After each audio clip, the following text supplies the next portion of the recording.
வணக்கம், இது உங்கள் அக்னி புரட்சி செய்திகள். ஒரு முக்கியமான போராட்டம் சென்னையிலே மிகப்பெரிய அளவில் நடைபெற்றுக் கொண்டிருக்கிறது. தமிழ்நாடு சமூக நீதியின் பிறப்பிடம். அப்படிப்பட்ட தமிழ்நாட்டில் இன்று திமுக ஆட்சியிலே சமூக நீதியை குழி தோண்டி புதைத்துக் கொண்டிருக்கின்றார்கள். தமிழ்நாட்டிலே சாதிவாரி கணக்கெடுப்பு நடத்த வேண்டும் என தொடர்ந்து பாட்டாளி மக்கள் கட்சி கடந்த 36 ஆண்டு காலமாக கோரிக்கை வைத்துக் கொண்டிருக்கிறது. அதிலும் குறிப்பாக இப்பொழுது தமிழ்நாட்டிலே சாதிவாரி சர்வே நடத்துங்கள் என்று சொல்லிக் கொண்டு வருகின்றோம். ஆனால் திமுக அரசு, குறிப்பாக முதலமைச்சர் ஸ்டாலின் அவர்கள் தொடர்ந்து பொய்களை சொல்லி வருகிறார்கள். அதிலும் குறிப்பாக 3 பொய்களை திமுகவும் அவர்கள் சார்ந்தவர்களும் மக்களிடம் தொடர்ந்து கோயபல்ஸ் பிரச்சாரமாக முன்வைக்கின்றார்கள். முதலமைச்சர் அவர்கள் சொல்கின்ற பொய்கள்: 1, மத்திய அரசு தான் எடுக்க வேண்டும், தமிழ்நாடு அரசுக்கு அதிகாரம் இல்லை என்று. 2வது பொய், இதை எடுத்தாலும் நீதிமன்றங்கள் இதை தடை செய்து விடுவார்கள் என்று. அடுத்த பொய்கள், இதற்கு சட்டம் இல்லை என்று, எங்களுக்கு எந்த வகையிலும் அதிகாரம் இல்லை என்று சட்டமன்றத்திற்கு உள்ளேயும் வெளியேயும் தொடர்ந்து பொய்களை சொல்லி வருகிறார்கள். முதலமைச்சர் ஸ்டாலின் அவர்களே, உங்கள் பொய்கள் எடுபடாது. தமிழக மக்கள் தெளிவாக இருக்கின்றார்கள். இன்னும் உங்களுடைய ஆட்சி இன்னும் 2 மாதம்தான். அதன் பிறகு எங்கள் ஆட்சி வரும்.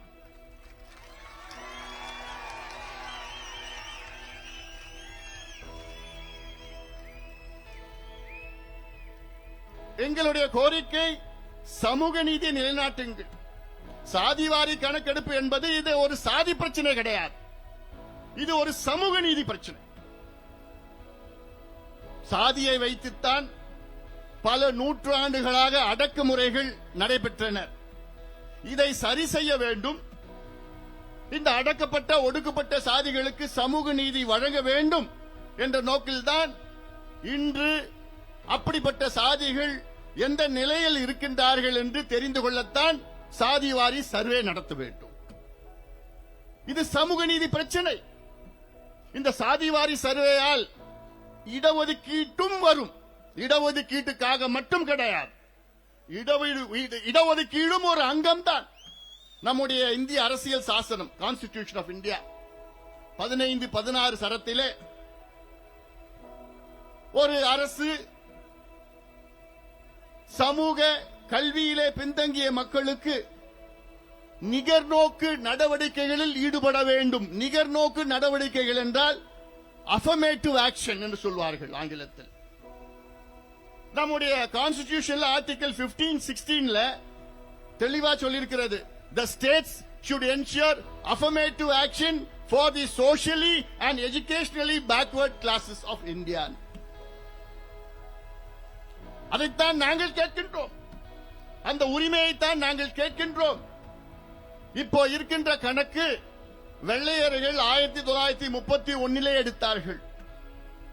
95 ஆண்டுகளுக்கு முன்பு எடுத்தப்பட்ட கணக்கை வைத்துத்தான் இன்று இடஒதுக்கீடும் கொடுக்கின்றார்கள், சமூக நலத்திட்டங்களும் கொடுக்கின்றார்கள்.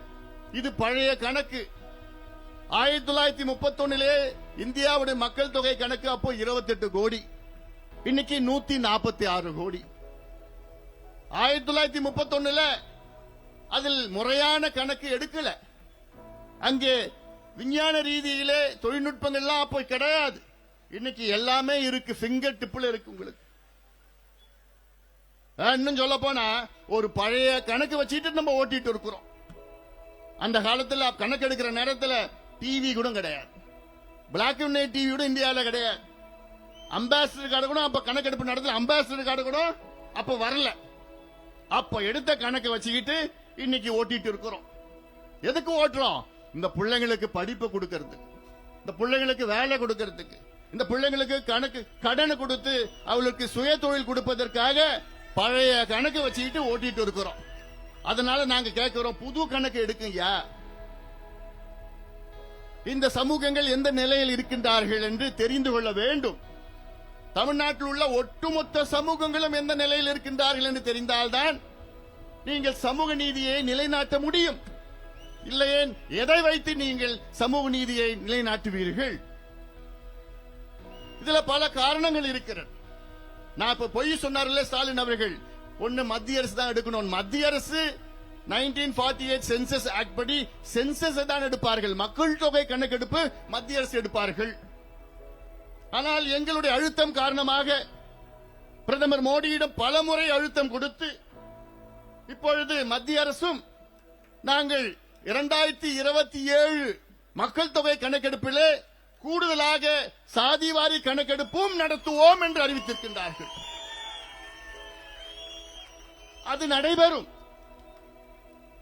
1931க்கு பிறகு முதல் முறையாக இந்திய அளவிலே சாதிவாரி கணக்கெடுப்பு நடத்துகின்ற அரசு இப்பொழுது இருக்கின்ற அரசு இதை அறிவித்திருக்கிறது. 2026 வீடுகளை கணக்கெடுப்பு நடத்தி 2027 அங்கே சாதி வாரியாக மக்கள் தொகை கணக்கெடுப்பை நடத்துகின்ற திட்டம் இருக்கிறது. அதற்கு 14,000 கோடி நிதியும் ஒதுக்கியிருக்கின்றார்கள். அது மாற்று கருத்து கிடையாது. நாங்கள் கேட்பது சாதிவாரி சர்வே. இந்திய புள்ளியியல் சேகரிப்பு சட்டம் 2008 அதன்படி சர்வே நடத்துங்கள். ஸ்டாலின் அவர்களே, நாங்க கேட்கிறது சென்சஸ் கிடையாது, காஸ்ட் சென்சஸ் கிடையாது. காஸ்ட் சென்சஸ் என்பது மத்திய அரசு தான் எடுக்க வேண்டும். நாங்கள் கேட்கிறது காஸ்ட் சர்வே. இது மாநில அரசு எடுக்கலாம். இதை நீதிமன்றங்கள் உறுதி செய்திருக்கின்றன. உயர்நீதிமன்றமும் உச்ச நீதிமன்றமும் உறுதி செய்திருக்கின்றன. இன்னும் சொல்ல போனால் 2 மாதத்திற்கு முன்பு கர்நாடகா உயர்நீதிமன்றம் தெளிவான தீர்ப்பை வழங்கியிருக்கின்றார்கள். என்ன? மத்திய அரசு மட்டுமல்ல, மாநில அரசுகளும் சாதிவாரி சர்வே எடுக்கலாம் என்று கர்நாடகா உயர்நீதிமன்றம் தீர்ப்பை வழங்கியிருக்கிறது. அதன் பிறகும் இந்த ஸ்டாலின் அவர்கள், முதலமைச்சர் ஸ்டாலின் அவர்கள் இன்னும் பொய்யை சொல்லிக் கொண்டிருக்கின்றார். தூங்குறவரை எழுப்பலாம், ஆனா தூங்குவது போல் நடிப்பவரை எழுப்ப முடியாது. ஸ்டாலின் அவர்கள் தூங்குவது போல் நடித்துக் கொண்டிருக்கின்றார். நம்முடைய செந்தமிழ் அவர்கள் சொன்னது போன்று அவருக்கு எல்லாம் தெரியுது. அதிகாரிகளுக்கு தெரியும், இவருக்கும் தெரியும், எல்லாத்துக்கும் தெரியும். சட்டம் இருக்கு. இந்தியன் ஸ்டாட்டிஸ்டிக்கல் ஆக்ட் 2008 படி மத்திய அரசு கணக்கெடுக்கலாம், மாநில அரசு கணக்கெடுக்கலாம், உள்ளாட்சிகள் கணக்கெடுக்கலாம், பஞ்சாயத்து தலைவர் கணக்கெடுக்கலாம், கலெக்டர் கணக்கெடுக்கலாம், யார் வேணா கணக்கெடுக்கலாம். அந்த கணக்கு செல்லும் என்று உயர்நீதிமன்றங்களும் தீர்ப்புகள் வழங்கியிருக்கின்றார்கள். இப்ப நான் சொல்றது, இது வெறும் இடஒதுக்கீடுக்காக மட்டும் கணக்கு கிடையாது. பீகாரிலே என்னுடைய நண்பர் நிதிஷ்குமார் அவர்கள் 10வது முறையாக முதலமைச்சர். சமீப தேர்தலிலே மீண்டும் முதலமைச்சராக தேர்வு செய்யப்பட்டார். அதற்கு முக்கிய காரணம் பீகாரிலே சாதிவாரி கணக்கெடுப்பு நடத்தி அதற்கேற்ப சமூக நலத்திட்டங்களையும் வழங்கியிருக்கின்றார்கள். Social welfare scheme, affirmative action என்ன? இடஒதுக்கீடு மட்டும் கிடையாது. இடஒதுக்கீடு ஒரு அங்கம் தான். இடஒதுக்கீடுக்கு பிறகு இன்னும் எவ்வளவோ இருக்குது சமூக திட்டங்கள். பீகாரிலே நடத்தப்பட்ட இந்த சாதிவாரி கணக்கெடுப்பின் பிறகு அங்கே பீகாரிலே 94 லட்சம் குடும்பங்கள் மாத வருமானம் 6,000 ரூபாய்க்கு குறைவாக இருக்கிறது என்று கண்டுபிடிப்பு. அந்த 94 லட்சம் குடும்பங்களுக்கும் மாதம் இல்ல, ஒரு தவணையாக 2 லட்சம் ரூபாய் உதவி செய்து சுய தொழிலுக்காக உதவி செய்கின்ற ஒரு திட்டத்தை பீகாரிலே கொண்டு வந்தார்கள். இது எப்படி நீ தமிழ்நாட்டில் கண்டுபிடிப்ப? எவ்வளவு பேர் வறுமை கோட்டுக்கு கீழ் இருக்கின்றார்கள், எவ்வளவு பேர் வேலை இல்லாம இருக்கிறாங்க, எப்படி கண்டுபிடிப்ப? சர்வே எடுக்கணும். அதே பீகாரிலே 67 லட்சம் குடும்பங்களுக்கு சொந்த வீடு கிடையாது, குடிசை வீட்டில் இருக்கிறாங்கன்னு அந்த சர்வேல தெரிய வந்தது. பீகார் அரசு, நிதிஷ்குமார் அரசு என்ன பண்ணாங்க? வீடு இல்லாதவங்களுக்கு வீடு கட்டி கொடுத்துட்டு இருக்கிறாங்க. இதுதான் வேணும், இது இந்த திட்டம் தான் வேணும், இதுதான் உண்மையான வளர்ச்சி. இல்ல நான் செய்ய மாட்டேன், எனக்கு அதிகாரம் இல்லை என்று சொல்வதெல்லாம் இது ஏமாற்று வேலை. இது ஏமாற்று வேலை. அதே போன்று இப்ப நாங்க கேட்கிறோம், இப்ப தமிழ்நாடு மற்ற மாநிலங்களுக்கு ஒப்பிட்டு இப்ப செய்ய முடியாது. அவங்க சொல்றாங்கல்ல, இது நீதிமன்றத்தில் தடை செய்வாங்க. பீகாருடைய அங்கே இடஒதுக்கீட்டை அதிகப்படுத்தினார்கள். அதே நீதிமன்றத்திலே இப்போ ஒரு சின்ன தடை. அதற்கு காரணம் வேறு. நீதிமன்றங்கள் இப்போ என்ன பண்றாங்கன்னா, நீதிமன்றங்களுக்கு அவங்களுக்கு என்ன கேட்கறாங்கன்னா, கணக்கெடுப்பு நடத்துங்க. அவங்க கேட்கறது மாடர்ன் கான்டெம்பரரியஸ் பெர்டினன்ட் டேட்டான்னு கேட்கறான். அவங்க கேட்கிற டேட்டா என்னன்னா, ஒரு பக்கம் எந்தெந்த சாதிகள் என்ன கணக்கில் இருக்கிறாங்க, தலை கணக்கெடு. அந்த சாதிகள் என்ன சமூக பின்தங்கிய நிலையில் இருக்கின்றார்கள், சோசியல் பேக்வர்ட்னஸ். ஒன்னு ஒவ்வொரு சாதிக்கும் பாப்புலேஷன், சோசியல் பேக்வர்ட்னஸ், இரண்டுத்தையும் ஒப்பீடு செய்து நியாயப்படுத்தி ஜஸ்டிஃபை பண்ணி எக்ஸ்ட்ராபோலேட் பண்ண, அதை நியாயப்படுத்தினா நாங்க நீதிமன்றம் தடை பண்ண மாட்டோம்னு தீர்ப்புகள் சொல்லியிருக்கின்றார்கள். இதை அவசியம் செய்யணும், இதைத்தான் செய்யணும். பீகாரில் என்ன பண்ணிருக்காங்கன்னா, கணக்கெடுப்பு மட்டும் தலைய கணக்கெடுப்பு வச்சு அவங்களுக்கு இடஒதுக்கீடு அதிகப்படுத்திருக்கிறாங்க. அது சரி செஞ்சிடுவாங்க கொஞ்ச நாள்ல. அது மட்டும் இல்ல, மத்த மாநிலங்கள்ல இப்போ ஒரு உச்சநீதிமன்றம் ஒரு தீர்ப்பு 1962 வழங்கினார்கள்.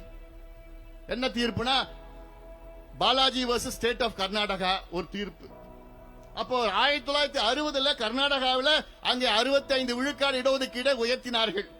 அதை எதிர்த்து பாலாஜி என்பவர் கர்நாடகா உயர்நீதிமன்றத்திலே வழக்கு தொடர்ந்தார். அந்த வழக்கை அந்த கர்நாடகா உயர்நீதிமன்றம் அந்த இடஒதுக்கீடை அதிகப்படுத்தியதை ரத்து செய்தது. உச்சநீதிமன்றம் இந்த வழக்கு சென்றது. உச்சநீதிமன்றத்திலே 1962 அங்க இருக்கிற நீதிபதிகள் இந்தியாவிலே இடஒதுக்கீடு 50 விழுக்காடுக்கு மேல் போகக்கூடாது என்று ஒரு தீர்ப்பை வழங்கினார்கள். எப்போ? 1962. அவங்களுக்கு அப்ப எந்த டேட்டாவும் கிடையாது, எந்த காரணமும் கிடையாது, ஏதோ ஒரு தீர்ப்பை வழங்கிட்டாங்க. இது அநியாயம், இந்த தீர்ப்பு அநியாயம். ஆனால் அதன் பிறகு எத்தனையோ வழக்குகள் வந்தது. பிறகு 1991, 92 இந்திரா சாணி வழக்கு வந்தது. அப்போது கான்ஸ்டிடியூஷன் பெஞ்ச் என்ன பண்ணாங்க, 13 நீதிபதிகள் ஆம் அந்த 62 தீர்ப்பை உறுதி செய்தார்கள். இந்தியாவிலே 50 விழுக்காட்டுக்கு மேல் இடஒதுக்கீடு கொடுக்க கூடாது. அதுவும் அநியாயம். ஆனால் அதன் பிறகு தமிழ்நாட்டில் என்ன நடந்தது? அப்போ தமிழ்நாட்டில் நமக்கு 69 விழுக்காடு இடஒதுக்கீடு. அதை அன்றைய முதலமைச்சர் ஜெயலலிதா அம்மையார் அவர்கள் அந்த பிரச்சனையை கையில் எடுத்து உடனடியாக மத்திய அரசு, அப்போது நரசிம்மராவ் அவர்கள் பிரதமர், அவரை அழுத்தம் கொடுத்து வலியுறுத்தி தமிழ்நாட்டில் உள்ள 69 விழுக்காடு இடஒதுக்கீட்டை இந்திய அரசியல் சாசனத்தில் உள்ள 9வது அட்டவணையிலே பாதுகாப்பு செய்யப்பட்டார். இது சாதாரண செயல் கிடையாது. ஏன்னா அரசியல் சட்ட திருத்தம், கான்ஸ்டிடியூஷன் அமெண்ட்மெண்ட் வந்தாதான் இந்த 9வது அட்டவணையில பாதுகாப்பு வழங்க முடியும். சும்மா போய் சட்டம், நாடாளுமன்ற சாதாரண சட்டம் எடுபடாது. கான்ஸ்டிடியூஷன் அமெண்ட்மெண்ட் நடந்து தமிழ்நாட்டில் உள்ள 69 விழுக்காடு இடஒதுக்கீடு இன்னைக்கு நமக்கு பாதுகாப்பாக இருக்கிறது என்றால் அது முன்னாள் முதலமைச்சர் ஜெயலலிதா அம்மையார் அவர்கள். ஆனால் இப்போ அந்த 69 விழுக்காடு இடஒதுக்கீடுக்கு ஆபத்து வந்திருக்கிறது.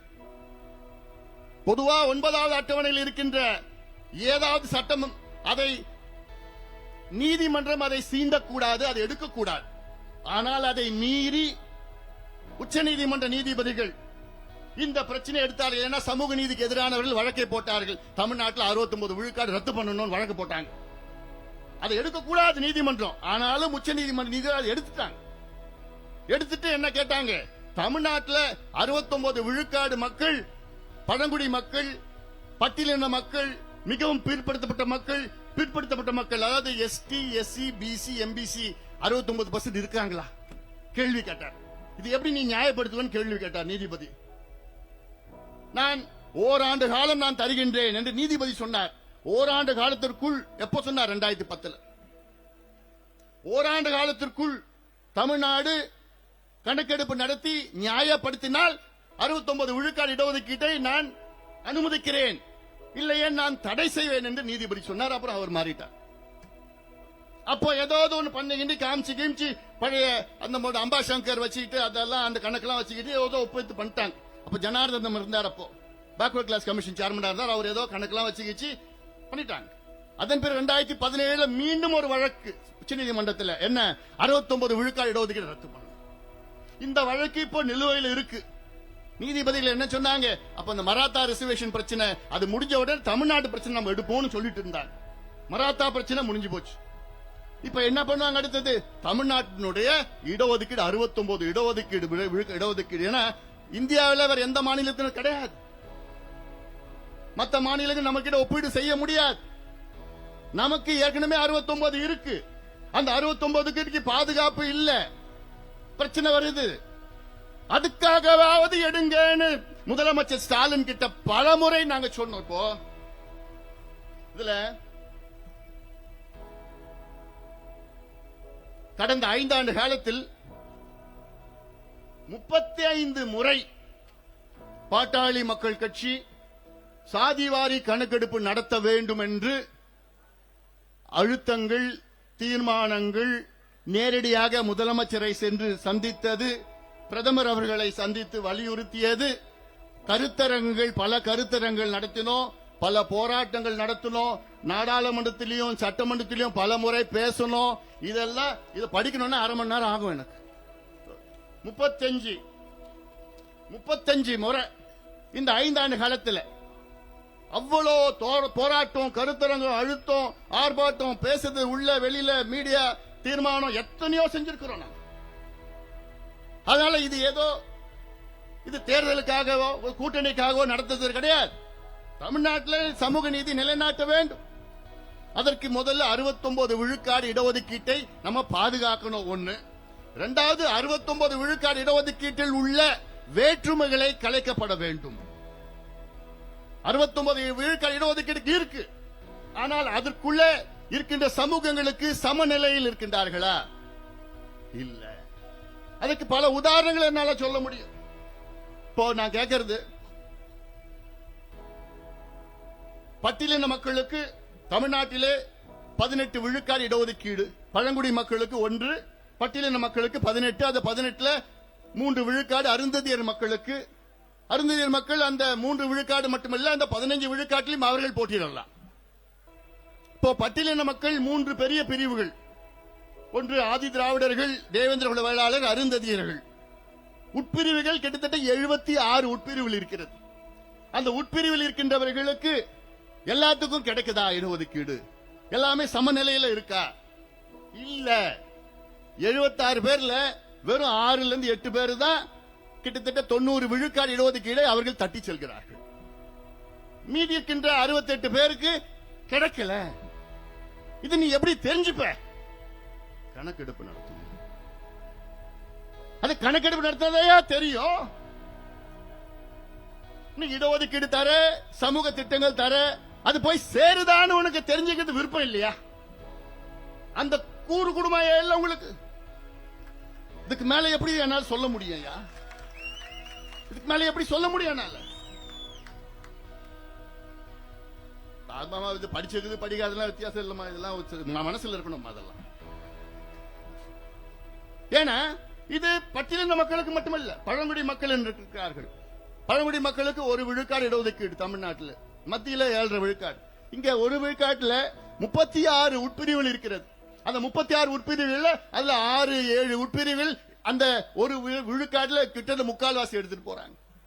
மீதி இருக்கிறவங்களுக்கு கிடைக்கல. நான் சொல்றது இடஒதுக்கீடு மட்டும் கிடையாது, சமூக திட்டங்கள், சமூக நலத்திட்டங்கள், இதுதான் எல்லாமே வேண்டதில்லை. ஏன் பிசி எடுத்துங்க, பேக்வர்ட் கிளாஸ் எடுத்துங்க, பிற்படுத்தப்பட்ட சமூகங்கள் எடுத்துங்க. இன்னைக்கு 26 விழுக்காடு, 141 சமூகங்கள் இருக்கிறது. அதுல எத்தனையோ சமூகங்களுக்கு கிடைக்கல. சில சமூகங்கள் நிறைய எடுத்துக்கிறாங்க, சில பேர் கிடைக்கல. எம்பிசி எடுத்துங்க, எம்பிசில 115 சமூகங்கள் இருக்கிறது. அதுல எத்தனை பேருக்கு யாருக்கு கிடைச்சிருக்கு, யாருக்கு கிடைக்கல எப்படி தெரியும்? நிச்சயமா அதுல எல்லாத்துக்கும் கிடைக்கணும். அதுதான் இந்த கூட்டம், அதுதான் இந்த போராட்டம். தமிழ்நாட்டில் எல்லா சமூகங்களுக்கும் அவர்களுடைய மக்கள் தொகை மற்றும் சமூக பின்தங்கிய நிலை ஏற்ப இடஒதுக்கீடை பிரித்து கொடுங்கள். ஏன்னா இப்போ தமிழ்நாட்டில் 50 விழுக்காடுக்கு மேல போயிடுச்சு. இது நீதிமன்றம் இனி தடை செய்ய முடியாது. ஏன்னா 69 விழுக்காடு நமக்கு இருக்கு. மற்ற மாநிலங்கள் 50 விழுக்காடுக்கு மேல போகக்கூடாதுன்னு உச்ச நீதிமன்றம் சொன்னதுனால அந்த தடையை சில நீதிமன்றங்கள் தடை பண்ணிருக்கிறாங்க. தமிழ்நாட்டுக்கு இந்த பிரச்சனை இல்ல. நமக்கு ஏற்கனவே 69 இருக்கு. அந்த 69க்குள்ள நியாயம் கிடைக்குதா? இல்ல. இல்ல, கணக்கெடுப்பு நடத்தி இன்னும் அதிகமா 69ல இருந்து 80, 85 அது அடுத்த கட்டம். இப்ப முதல்ல இருக்கத்தை சரி செய்யணும். இப்போ நம்முடைய ராஜா அவர்கள் எம்.இ. ராஜா மீனவர் சமுதாயம் இன்னைக்கு கணக்கெடுப்பு நடத்தினா ஒரு உதாரணம் நான் சொல்றேன். இப்போ நம்ம மரியாதைக்குரிய திரும்ப கரு நாகராஜன் சொன்னாரு, SIR ஒரு மாதத்தில் எடுக்க முடியுது. இந்த கணக்கெடுப்பு அதே போன்றுதான், ஒரு மாதத்தில் எடுக்கலாம். தெலுங்கானால 1.5 மாதத்தில் எடுத்தாங்க. கர்நாடகாவில் கிட்டத்தட்ட 2வது முறை எடுக்கிறப்போ கிட்டத்தட்ட ஒரு மாதத்தில் எடுத்தாங்க. தமிழ்நாட்டில் 2 கோடி வீடு இருக்கு, தோராயமா 2 கோடியே 15 லட்சம் வீடு, 2 கோடின்னு வச்சுக்கணும். 8 கோடி மக்கள் இருக்கின்றார்கள். ஒரு முதலமைச்சரா பதவியேற்றவுடன் உங்களுக்கு முதல் வேலை என்ன இருக்கணும்? இந்த 8 கோடி மக்கள் என்ன நிலையில் இருக்கின்றார்கள், இல்ல எத்தனை பேர் படிச்சிருக்கிறாங்க, எத்தனை பேர் வேலை இல்ல, எத்தனை பேர் கூலி தொழில் இருக்காங்க, எத்தனை பேர் வறுமை கோட்டில் இருக்கிறாங்க, எத்தனை பேர் குடிசையில் இருக்கிறாங்க. இதுதான் உங்களுடைய முதல் வேலையா இருக்கணும். அது இருந்தால்தான் அடுத்த 5 ஆண்டு காலம் அதை வைத்து நீங்கள் அந்த பிரச்சனைகளை தீர்வு கொண்டு வர முடியும். இதுதாயா நிர்வாகம், இதாயா திறமையான நிர்வாகம். ஆனா நம்ம முதலமைச்சர் இன்னும் 2 மாசம் தான் இருக்கு, இன்னைக்கு வரைக்கும் எனக்கு எடுக்க முடியாது, எனக்கு கணக்கு இல்லை, எனக்கு உரிமை இல்லை. எவ்வளவு ஒரு அயோக்கியத்தனம், எவ்வளவு துரோகம் இது, எவ்வளவு துரோகம், தமிழக மக்களுக்கு செய்கின்ற துரோகம். தமிழ்நாடு சாதாரணமா 50 ஆண்டுகள் முன்னேறம்னா, நீ கணக்கெடுப்பு நடத்தினா 20 ஆண்டுகளில் முன்னேறும் தமிழ்நாடு. ஏன்னா ஒவ்வொரு மைக்ரோ லெவல் அவங்க சொல்றாங்க, இல்ல மத்திய அரசு எடுக்குதுன்னு சொல்றாங்க. மத்திய அரசு எடுக்கட்டும். மத்திய அரசு எடுக்கின்ற கணக்கெடுப்பு அது மேக்ரோ லெவல், மாநில அரசு எடுக்கின்ற கணக்கெடுப்பு அது மைக்ரோ லெவல். நம்ம ரெண்டுமே வேணும், மேக்ரோ லெவலும் வேணும், மைக்ரோ லெவலும் வேணும். ஏன் நீதிமன்றங்கள் கேட்கின்றார்கள். மத்திய அரசு எடுக்கிறது தலையன்றாங்க, அது என்ன போறாங்க. தமிழ்நாட்டில் இவ்வளவு சமுதாயங்கள் இருக்கிறது, இந்த இவ்வளவு எண்ணிக்கையில் இருக்கிறது, அந்த தலையை கணக்கு தான் எடுப்பாங்க மத்திய அரசு. மாநில அரசு தான் மைக்ரோ லெவல்ல அவங்க என்ன சமூக பின்தங்கிய நிலையில் இருக்கின்றார்கள், எவ்வளவு சோசியல் பேக்வர்ட்னஸ் எந்த நிலையில் இருக்கின்றார்கள் என்று புள்ளி விவரங்கள் மாநில அரசு தான் எடுக்க முடியும். தெலுங்கானாவில் 75 கேள்விகள் கேட்டாங்க ஒவ்வொரு வீட்டிலையும், 75 கேள்விகள். இன்னைக்கு வரைக்கும் இந்தியாவில் பீகார் எடுத்து முடிச்சுட்டாங்க, கர்நாடகா 2வது முறையா எடுத்து முடிச்சுட்டாங்க, தெலுங்கானா எடுத்து முடிச்சுட்டாங்க, ஆந்திரா, ஒரிசா, ஜார்க்கண்ட் இது எடுத்துட்டு இருக்கிறாங்க. தெலுங்கானால 75 கேள்விகள், 56 முதல் கேள்விகள், 19 துணை கேள்விகள் எடுத்தாங்க. 75 கேள்விகள் என்ன? இப்போ SIR போறாங்கல்ல, ஒரு வீட்டுல போய் எத்தனை பேருமா ஒரு ஃபார்ம் கொடுக்கறாங்கல்ல, அந்த ஃபார்ம் ஃபில் பண்றீங்கல்ல, அதேதாயா கணக்கெடுப்பு. சாதாரணமா எடுத்துட்டு போலாம். இது ஒரு பெரிய வேலை கிடையாது. தெலுங்கானால வெறும் கிட்டத்தட்ட 300 கோடி, அவ்வளவுதான். 1.5 மாதம் 2 லட்சம் அரசு ஊழியர்கள். இந்த கணக்கெடுப்பு தான். இதுல போய் ஒவ்வொரு வீட்லயும் போய், தமிழ்நாட்டில் 2 கோடி வீட்லயும் போயிட்டு ஒவ்வொரு வீட்லயும் எத்தனை பேர் இருக்கீங்க, எந்த மதத்தை சார்ந்தவர்கள், அதில் எந்த ஜாதியை சார்ந்தவர்கள், எந்த உட்பிரிவை சார்ந்தவர்கள், இது சொந்த வீடா, வாடகை வீடா, குடிசை வீடா, ஓட்டு வீடா, கல்லு வீடா, எவ்வளவு பெரிய வீடு, எத்தனை பாத்ரூம் இருக்கு, குடிநீர் வருதா, கரண்ட் இருக்குதா, சோலார் வச்சிருக்கீங்களா, இந்த வீட்டுல எத்தனை பேர் படிச்சிருக்கிறாங்க, எத்தனை பேர் பட்டதாரிகள், எத்தனை மருத்துவர்கள், எத்தனை என்ஜினியர்கள், எத்தனை பேர் முதல் பட்டதாரிகள், எத்தனை பெண்கள் படிச்சிருக்கிறாங்க, அரசு வேலைக்கு போறாங்களா, தனியார் வேலைக்கு போறாங்களா, என்ன வருமானம், அந்த வீட்டுல கிணறு இருக்குதா, போர் இருக்குதா, அந்த வீட்டுல சைக்கிள் இருக்குதா, பைக் வச்சிருக்கீங்களா, கார் வச்சிருக்கீங்களா, டிராக்டர் இருக்குதா, அந்த வீட்டுல கிட்டத்தட்ட அவங்க தொழிலாளர்களா, நிலம் வச்சிருக்காங்களா, எவ்வளவு நிலம், எத்தனை சென்ட், இல்ல கூலி தொழிலாளர்களா, இல்ல விவசாய தொழிலாளர்களா, விவசாய முதலாளிகளா, இந்த எல்லாமே ஒரு 75 கேள்விகள் கேட்டா தமிழ்நாட்டில் அடுத்த 50 ஆண்டு காலம் இந்த கேள்விகள் வைத்து தமிழ்நாட்டை வேகமாக அனைத்து சமூகங்களும் முன்னேற வைக்கலாம். இதுதான் கணக்கெடுப்பு. இதுக்குதான் கணக்கு வேணும். ஜப்பான்ல இருந்து எவ்வளவு பறவைகள் இந்தியாவுக்கு வருது, தமிழ்நாட்டுக்கு வருது. சைனாவில இருந்து வலசை பறவைகள் எப்ப வருது, எந்த மாசம் வருது, எங்க தங்குது. ரஷ்யாவில இருந்து எவ்வளவு பறவைகள் வருது. ஆஸ்திரேலியா இருந்து பெலிக்கன் வருதா, பிளமிங்கோ வருதா, இதெல்லாம் கணக்கு வச்சிருக்கல. இல்ல தமிழ்நாட்டில் கால்நடைகள் எவ்வளவு இருக்கு, அதுல எத்தனை மாடுகள் தெருவில் மேய்ஞ்சிட்டு இருக்குன்னு கணக்கு வச்சிருக்கிறல்ல. தமிழ்நாட்டில் எத்தனை தெருநாய்கள் தெருவில் சுத்திட்டு இருக்குன்னு கணக்கு வச்சிருக்கலையா. எத்தனை ஆமைகள் எங்கிருந்து வருது, எவ்வளவு முட்டை போடுது, இதெல்லாம் கணக்கு வச்சிருக்கலையா. ஏன் தேர்தல் நேரத்தில் எல்லார் வீட்லயும் இந்த வீட்டுல இந்த ஜாதி, இந்த தேர்தல், இந்த கட்சி, இந்த ஓட்டு, இவ்வளவு ஓட்டு, இந்த அந்த கணக்கெல்லாம் நீ வச்சிருக்கல தனிப்பட்ட முறையில். ஏன் இந்த பிள்ளைங்களுக்கு படிப்புக்கு, இந்த பிள்ளைங்களுக்கு வேலைக்கு, இந்த பிள்ளைங்க சுயமரியாதையோடு வாழ வேண்டும் என்ற நோக்கத்திலே ஒரு கணக்கெடுப்பு ஏன் நடத்தக்கூடாது, ஏன் நடத்த நீங்க மறுக்கிறீர்கள், ஏன் தடுக்கிறீங்க? ஏன்னா திமுக அப்படித்தான், திமுக அப்படித்தான். அடக்கப்பட்ட ஒடுக்கப்பட்ட சமூகங்கள் முன்னேறக்கூடாதுன்னு தெளிவா இருக்கிறாங்க. அப்படி ஏதாவது கொஞ்சம் முன்னேற்றம் 2 பேரோட சண்டையை மூட்டு விடுவோம். அதுல PhD படிச்சு வச்சிருக்கான், சண்டையை மூட்டி விட்டு முடிஞ்சு போச்சு. அப்புறம் அடிச்சு இவங்க அடிச்சுக்கிட்டு இவங்க அடிச்சுக்கிட்டு இவங்க அடிச்சுக்கிட்டு ஐயோ. அதனால நம்ம நோக்கம் அனைத்து சமூகங்களும் முன்னேறணும். அப்பதான் நீடித்த முன்னேற்றம், சஸ்டைனபிள் டெவலப்மெண்ட் சொல்றது, அதான் வேண்டும். இப்போ எனக்கு முன்பு நம்முடைய தடா ரஹீம் அவர்கள் பேசினார்கள். அவர் சொன்னார், இஸ்லாமியர்கள் ஏன் இந்த மேடையிலே நாங்கள் வந்தோம், இங்கே எவ்வளவு இஸ்லாமியர்கள் இருக்கின்றார்கள் என்று தெரிந்து கொள்ள வேண்டும். திமுக இஸ்லாமியர்களை வாக்கு வங்கியாக மட்டும்தான் பயன்படுத்திக் கொண்டிருக்கிறது, வேற எதுக்கும் கிடையாது, வேற எதுக்கும் கிடையாது. Muslims are vote bank for DMK, அவ்வளவுதான். தேர்தல் வந்ததுன்னா அப்புறம் தான் அங்க போய் போட்டுக்கிட்டு போய் சாப்பிடுவாங்க, இதெல்லாம் பண்ணிக்கிட்டு. இப்ப சொன்னாங்கல்ல ஹஜ்ஜுக்கு ஒரு இல்லம், ஒரு என்ன வச்சு பண்ண போறீங்க? இந்த கணக்கெடுப்பின்படி இஸ்லாமியர்களுக்கு 3.5 விழுக்காடு இடஒதுக்கீடு கொடுத்திருக்கிறார்கள். ஆனால் அதற்கு காரணம் எங்களுடைய சமூக நீதி போராளி மருத்துவர் ஐயா. அதற்கு காரணம் போராட்டம் செய்ததனால்தான் கலைஞர் அவர்களை அன்று கலைஞர் ஆட்சியிலே வற்புறுத்தி செஞ்சதால்தான் அன்னைக்கு கொடுத்தார் கணக்கெடுப்பு. அந்த இஸ்லாமியர்களுக்கு 3.5 விழுக்காடு. இப்போ இஸ்லாமியர்கள் இன்னைக்கு காட்டா 7 பிரிவில் இருக்கிறார்கள். இஸ்லாமியர்கள் ஷியா, சுன்னி, லப்பை, போரா அப்படிலாம் இருக்காங்க. 7 பிரிவுகள் இருக்காங்க. அந்த 7 பிரிவுகளில் 3.5% யாருக்கு கிடைக்குது, யாருக்கு கிடைக்கலன்னு எப்படி தெரியும்? அதனால்தான் கணக்கெடுப்பு வேண்டும். அதனால இஸ்லாமியர்களுக்கோ சரி மற்ற எல்லா சமூகங்களுக்கும் இன்னைக்கு கணக்கெடுப்பு நடத்தப்பட வேண்டும். அப்படி நடத்தி, இப்போ நான் இன்னொன்னு சொல்றேன், இன்னொரு உதாரணம் நான் சொல்றேன். இப்ப இடஒதுக்கீடு 69 விழுக்காடு இருக்கு. அதுல பிற்படுத்த சமூகங்களுக்கு 26, இஸ்லாமியர்களுக்கு 3, பட்டியலின மக்களுக்கு 15 பிளஸ் 3 18, பழங்குடி மக்களுக்கு 3, மிகவும் பிற்படுத்த மக்களுக்கு எம்பிசி 20, 69 இருக்கு. இப்ப எப்படின்னா, ஒரு அறையில ஒரு 100 மாம்பழத்தை வச்சுக்கிட்டு ஒரு 100 பேர் உள்ள போயிட்டு, எப்பா நீங்க மாம்பழத்தை பிரிச்சு எடுத்துங்கன்னு சொன்னா எல்லாமே ஒண்ணு எடுத்துப்பாங்களா? நிச்சயமா இல்ல.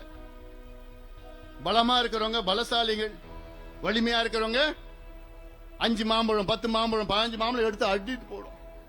பலவீனமான இருக்கிறவங்க அப்படியே ஓரமா நின்றுட்டு இருப்பான், அவனுக்கு கிடைக்காது.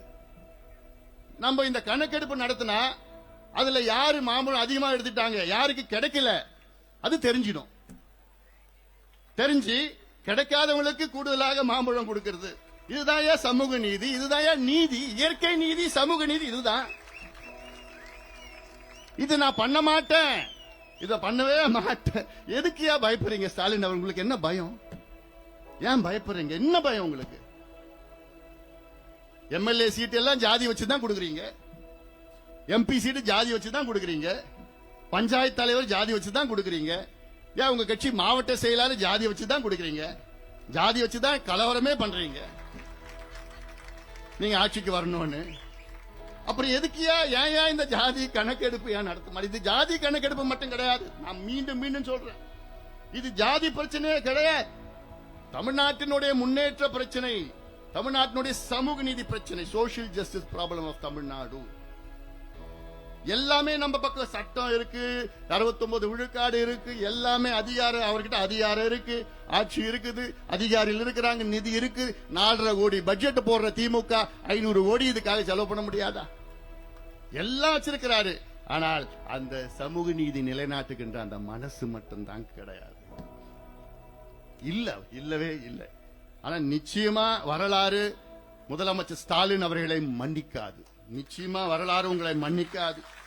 உங்களிடம் அதிகாரம் இருந்தும், எல்லாம் சட்டம் எல்லாம் இருந்தும் என்கிட்ட இல்லன்னு ஒரு பொய் சொல்ற முதலமைச்சர் நான் இது வரைக்கும் நான் பார்த்ததே கிடையாது. எவ்வளவு பார்த்தது, எவ்வளவு செய்யலாம், எவ்வளவு முன்னேற்றம் கொண்டு வரலாம், எவ்வளவு மக்களுக்கு முன்னேற்றம் கொண்டு வரலாம். இதுதான் வேண்டும், இதுதான் வேண்டும். அதனால இதையெல்லாம் தொடர்ந்து நாங்கள் வலியுறுத்துவோம்.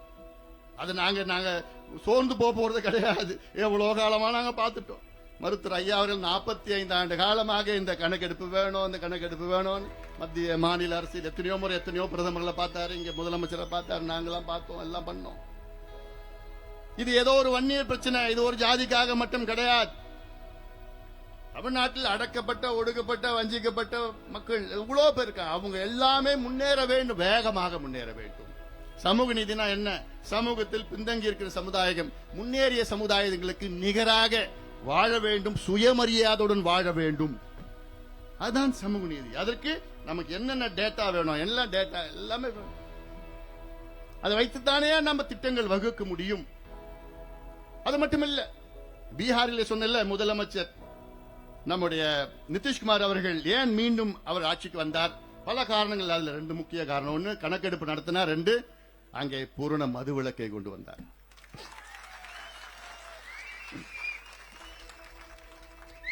மன்றி அங்க இருக்கிற பெண்கள் அதிகமாக அவர்கள் வாக்குகள் போட்டாங்க. ஆண்கள் 61%, பெண்கள் 71%, 10% அதிகமாக ஓட்டு போட்டாங்க. ஆனா இங்க இந்த எலைட் பார் திறக்கலாமா? எங்க திறக்கலாம்? அது காலேஜ் பக்கத்துல தந்தாதான் நிறைய குடிப்பாங்க. இல்ல அந்த டெட்ரா பேக்ல ஊத்தலாமா? பாட்டில் வேணா, டெட்ரா பேக்ல பசங்க உள்ள சொறி வச்சுப்பாங்க. இப்ப பாட்டில் சொருனா உடையுது பாட்டில். இதெல்லாம் சிந்திக்கிறீங்களே ஸ்டாலின் அவர்களே.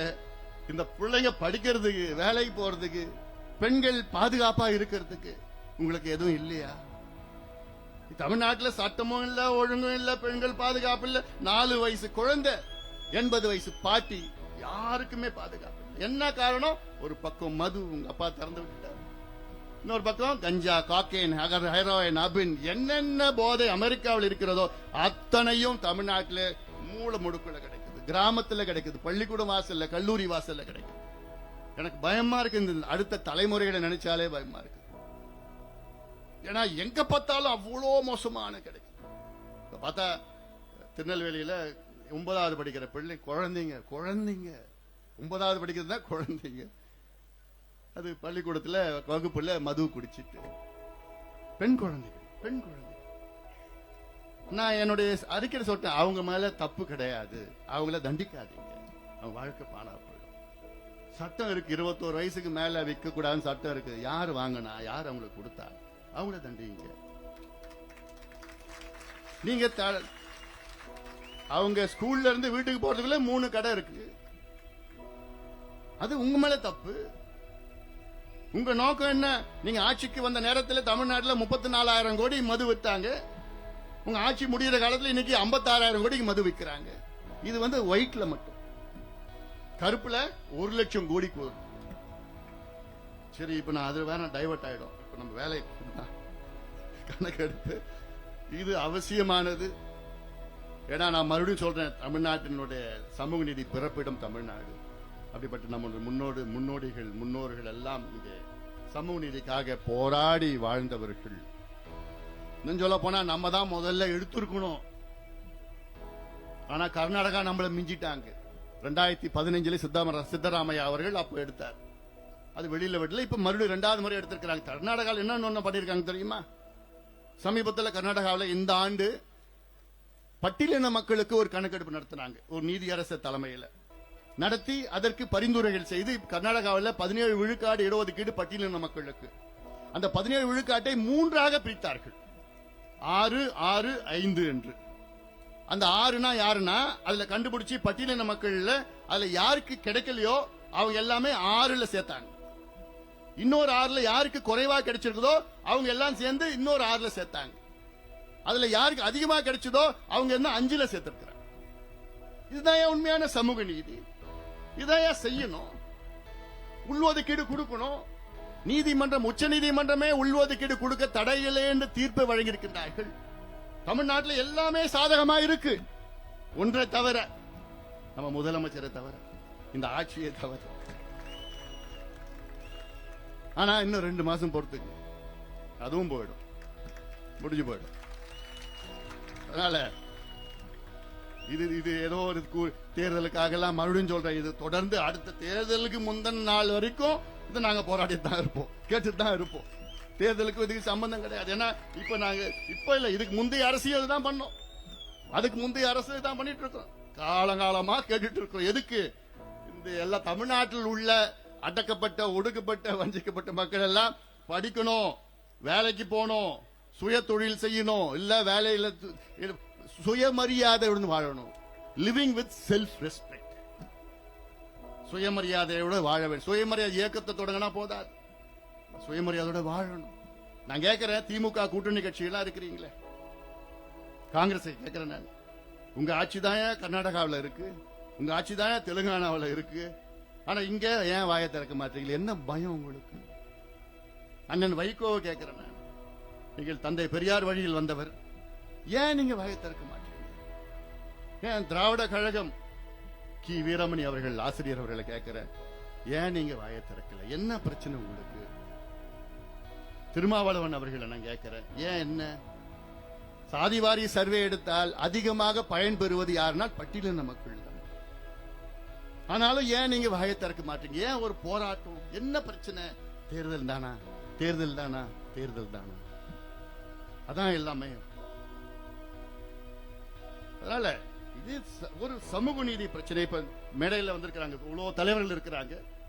கொள்கை ரீதியிலே சில கட்சிகளுக்கும் மாற்று கட்சிகள்ல கொள்கை ரீதியிலே அவங்களுக்கு வேற்றுமையில் இருக்கலாம். ஆனால் இது ஒரு மைய பிரச்சனை, முக்கியமான பிரச்சனை, தமிழ்நாட்டு வளர்ச்சி பிரச்சனைக்காக அவர்களுடைய அந்த கொள்கை வேற்றுமைகள் எல்லாம் ஒதுக்கி வைத்து இங்கே இந்த மேடையிலே வந்திருக்கின்றார்கள் தலைவர்கள். அவர்களுக்கு உண்மையிலே எனக்கு நான் நன்றி சொல்ல வேண்டும், நான் நன்றி சொல்ல. இதுதான் தமிழக மக்கள் எதிர்பார்க்கிறார்கள், இதான் எதிர்பார்க்கிறார்கள். அந்த அடிப்படையில தான் இந்த நம்ம இங்க சென்னையில இங்கே நம்முடைய மிகப்பெரிய ஒரு ஆர்ப்பாட்டம் இங்கே நடைபெற்றுக் கொண்டிருக்கிறது. இந்த ஆர்ப்பாட்டத்தில் கலந்து கொண்ட அனைத்து கட்சி தலைவர்களுக்கும், அனைத்து இயக்கங்களை சார்ந்தவர்களுக்கும் என்னுடைய நெஞ்சார்ந்த நன்றியை நான் இந்த நேரத்தில் நான் தெரிவிக்கின்றேன். இங்கே வருகை தந்திருக்கின்ற என் உயிரினும் மேலான அன்பு பாட்டாளி சொந்தங்கள், இதே போன்ற அனைத்து கட்சியில் சார்ந்த தொண்டர்கள் இங்கே வருகை தந்திருக்கின்றார்கள். அதே போன்று இங்கே வருகை தந்திருக்கின்ற அத்துணை நம் கட்சி நிர்வாகிகள் யாரும் நம்ம கட்சி பேரை சொல்லலைன்னா தப்பா எடுத்துக்காதீங்க, எடுத்துக்க மாட்டீங்க, எனக்கு தெரியும்.